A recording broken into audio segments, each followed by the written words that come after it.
দর্শক আসসালামু আলাইকুম। দর্শক আপনাদের প্রীতি ও শুভেচ্ছা জানিয়ে শুরু করছি আমাদের আজকের প্রতিবেদন। তো দর্শক আজকে আমরা এক অসহায় মেয়ের গল্প তুলে ধরব, যার নাম হচ্ছে শিল্পী। শিল্পীর বিয়ে শাদী এখনও হয় না, হলেও ভেঙে যায় কারণ তার মা প্রতিবন্ধী, কোনো কাজকাম করে না। তো শিল্পী তার বান্ধবীর সাথে সেলাই মেশিনের কাজ করে, মাঝে মধ্যে অন্য কাজও করে, বাসা বাড়িতে সব মিলিয়ে যে টুকিটাকি কাপড় সেলাই করে, এসব করেই দিনটা পার করে। তো শিল্পী খুবই কষ্ট, কান্না করে, যদি আজ বাবা থাকতো তাহলে হয়তো এত কষ্ট করতে হতো না।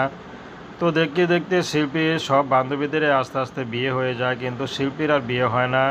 তো শিল্পীর জীবনে খুবই কষ্ট, যে তার কি আর মনের মানুষ পাবে না। তো শিল্পী চাচ্ছে ভালো একটা মনের মানুষ, যে নাকি তার দুঃখ কষ্টের মাঝে একটু পাশে দাঁড়াবে, ভালোবাসবে। তেমন একটা মানুষ পেলে শিল্পী বিয়ে শাদী করতে রাজি আছে। তো শিল্পী পড়াশোনা বেশি দূর করতে পারেনি, কারণ অভাবে সংসার। তার বাবা তো অনেক আগে তার মাকে ফেলে রেখে চলে যায়, তারপরে মা পাগল হয়ে যায়। তো এখন যে শিল্পী বিয়ে করবে সে অবস্থা নেই, শিল্পী কোনো গার্ডিয়ানও নাই যে তাকে দেখে শুনে বিয়ে দিবে। এজন্য শিল্পী নিজে এসেছেন ইউটিউবে, যদি ভালো একজন মানুষ পায় তাহলে বিয়ে শাদী করবে, সে যেমনই হোক। তার ঘরে বউ বাচ্চা থাকলেও শিল্পী রাজি আছে। তো দর্শক, এ ছিল শিল্পীর জীবনের সংক্ষিপ্ত জীবন কাহিনী। প্রেম, ভালোবাসা, সাহায্য সহযোগিতা, বিয়ে শাদী করা একান্ত আপনাদের ব্যক্তিগত ব্যাপার। আসুন আমরা ৫ ওয়াক্ত নামাজ পড়ি, সর্বদা দেশের সেবা করি। আসসালামু আলাইকুম।